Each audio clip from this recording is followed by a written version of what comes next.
to you, what's the significance of this? Why is it so important? Why is it everlasting? Why is it so good, so strong? You can't, when we're speaking about the song We Shall Overcome and why it's so significant and everlasting, one must never separate it from its context.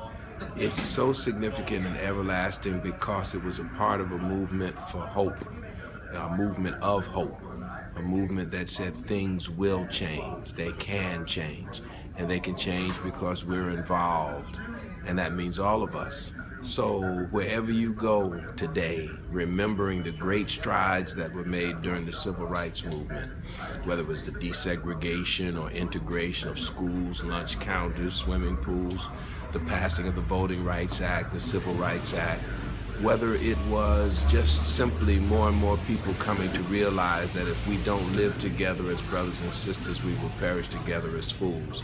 All of that is captured in We Shall Overcome. Because it was successful back then. If it hadn't been successful, it may not have been so enduring, right? Well, it was successful back then, if you will, but one today might wonder.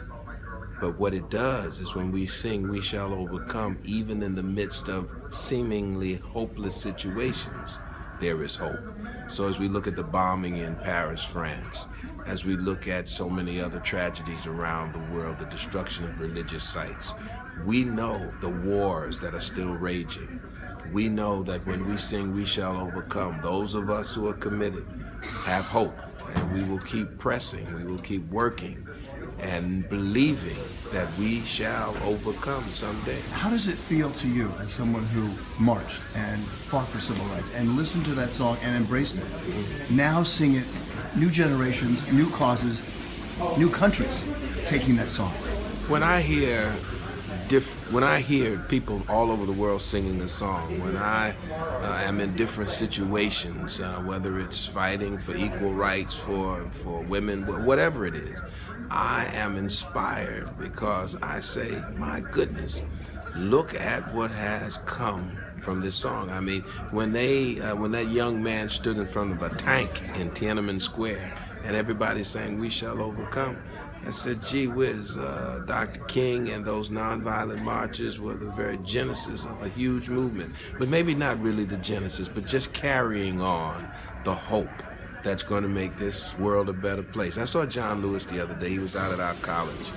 And John just kept saying, I know things are going to get better. Here was a man whose head was cracked on the Edmund Pettus Bridge, arrested over 40 times. And now he's a congressperson. He says, I know things are going to get better. In those days, Lyndon Johnson said, oh, we'll have a woman before we'll have a black president.